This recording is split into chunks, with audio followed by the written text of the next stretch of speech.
today on the juvenile correctional system.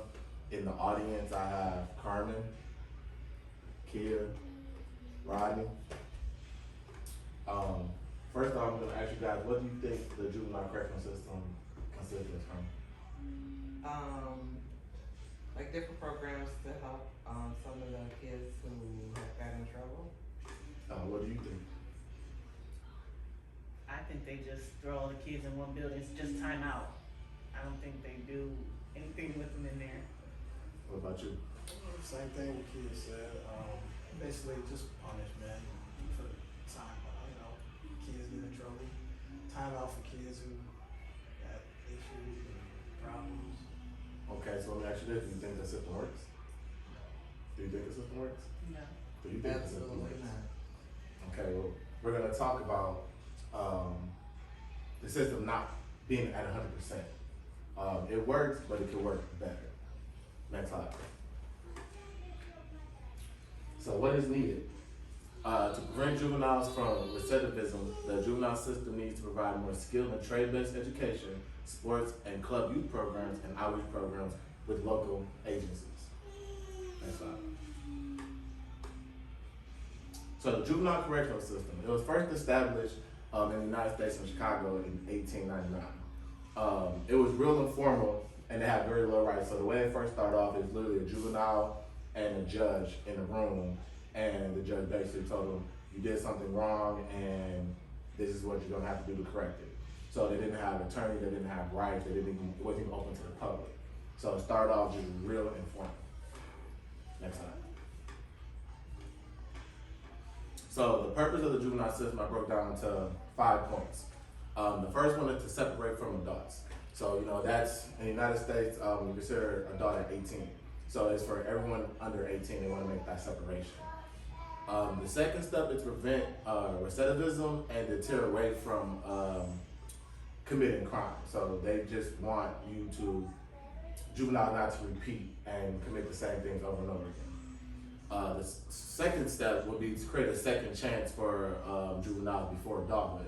So it gives them a chance to fix some mistakes before they actually become 18 and an adult in the United States.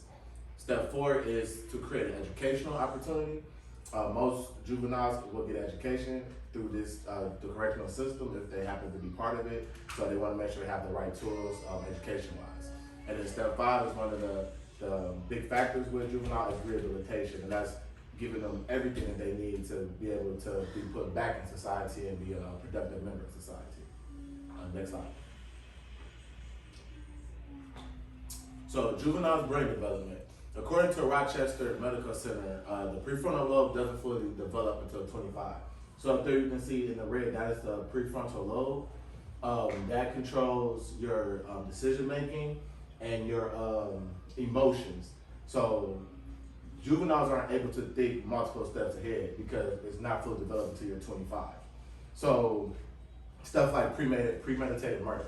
For adults, premeditated murder, they think about it, they plan it, they execute it, and it's premeditated murder. For a juvenile, they don't have that capacity to think all those steps ahead. Like if I commit this crime, I will be arrested, I can be taken from my family, I can be put in the system. Like they don't have that ability to think that far ahead. And because of the brain not being fully developed, they also have a hard time dealing with the emotions because that also controls the emotion part. So that's why it makes their choices different than adults. It's harder for juveniles to think those steps ahead. Next slide. So some of the juvenile terminology, they changed up the terminology because they don't want juveniles to feel like they actually committed a crime. They don't want the juveniles to feel like just to feel like they made a mistake and that they can correct their mistake. So they changed some of the words. So according to the National Academy of Science, or NAS, so juveniles aren't charged with crimes, they're charged with delinquencies. They're not sent to prison, they're sent to reform. So there's like rehabilitation or juvenile detention centers because they just really want to focus on, hey, you guys didn't commit a crime, we want to label it as delinquencies, just some mistakes, and we can get you guys back on the right track. Next slide. So juvenile system versus recidivism. Juvenile recidivism is the tendency that juvenile will reoffend. So let me ask you guys, what do you think stopped juveniles from committing recidivism? To me, I think the system needs to figure out their lifestyle, like their family. Like a lot of juveniles get in trouble because it could be the family. Like their mom could be selling drugs, or the lifestyle of their parents, or the situation they in. So I think a lot of the kids need sometimes to have the opportunity to like address their childhood, address the situations they have been in. So they need like more counseling, more options, you know, you don't have to do what your family do, but I can direct you to, you can get a certificate, you can get a diploma, you know. They need more guidance, I would say, in certain situations. Okay. What about you? For me, I think that we should work on getting to know them more. You know, kids, a lot of people don't get to know them, they just group them as kids, but learn their interests and start developing those interests young so that they have something to work towards, more activities, more programs, so that they have things to get into other than getting into trouble. Okay. What about you? Same thing. I think it just comes down from just lack of them getting that attention. You know, that attention, that love and care. And I think when you give them that love and that care, I think it changes their emotions and actions. Just getting them involved with everything, sports, art, all types of stuff. So all you guys make valid points. And right now, there's lots of programs that have a little bit of what each of you said, but they are not required. You know, so a lot of the stuff you guys mentioned are optional. Activities and programs and mentorship stuff, they're optional programs. So there's a few statistics. According to Galley, there's in 2017, 66% of youth have been arrested will become repeat offenders within 24 months. 49% of youth become repeat offenders within the first year. So as of right now, it's not working. They're repeating. They're just going back into the juvenile court system again. So it isn't working at its current state. Next slide. So rehabilitation is one of the core of the juvenile justice system. It's what the system is completely based off of. It gives juveniles another chance to be productive citizens, and it has many programs that juveniles can use to get tools on the right path.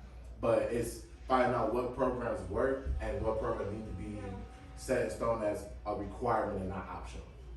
Next slide. So juvenile detention centers, that's something that was in place for juveniles to await court.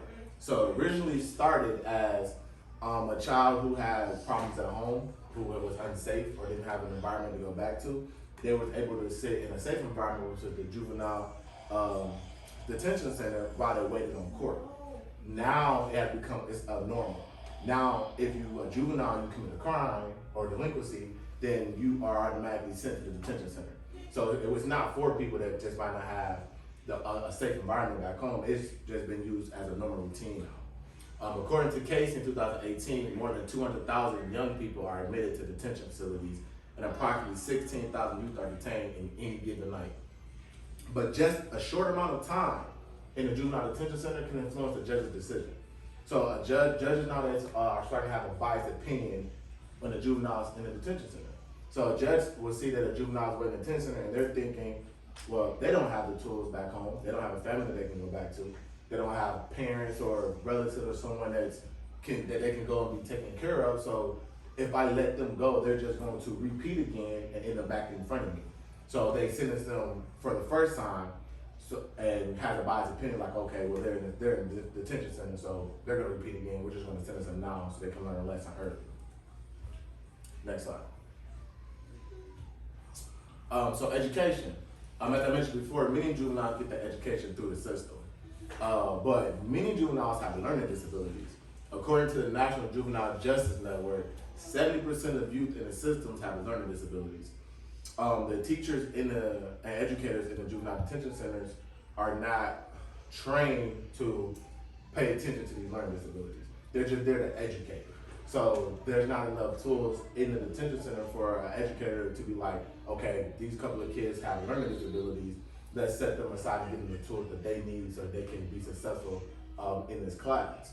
Another thing is that juvenile detention centers don't always follow state guidelines. So a juvenile can take the classes in the detention center and then be released back into the community and go back to school, and his credit doesn't transfer.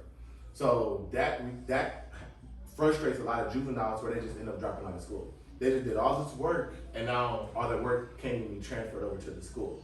So that becomes a problem with a lot of juveniles being stuck in detention centers. Next slide. So another program is the mentorship program. So according to the Office of Juvenile Justice Delinquency, or OJJDP, mentoring has been shown to improve self-esteem, academic achievement, and peer relationships, and reduce drug use, aggression, depressive symptoms, and delinquent action. So those are some of the key things that the juvenile correction system is set up to do. So just by having mentorship programs, you can tackle a lot of ingredients of what they want for the juvenile correction system to fix. Some of those mentorship programs are things like 4-H. So Clyde Van Dyke was a part of a 4-H mentorship program. He talks about how he was a troubled kid. He got into trouble and he met a mentor through this program.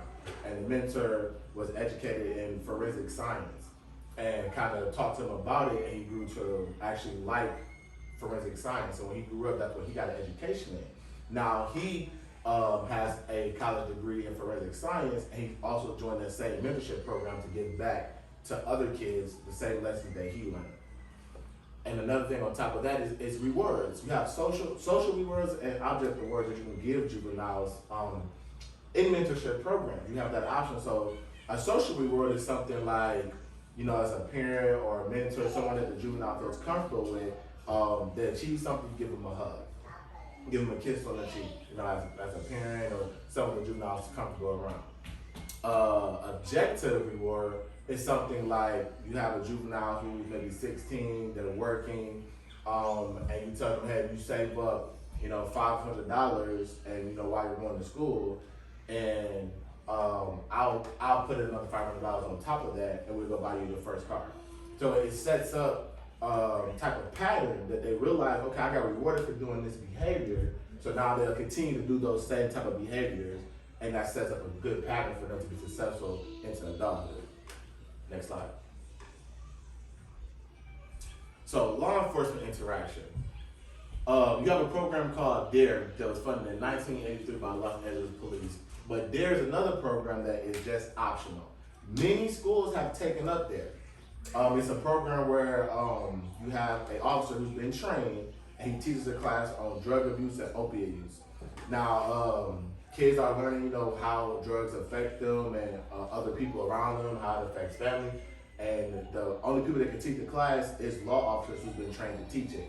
But again, it's only optional. Schools can pick it up. They're not required to. Then you have the National Association of Police Athletics and Activities League.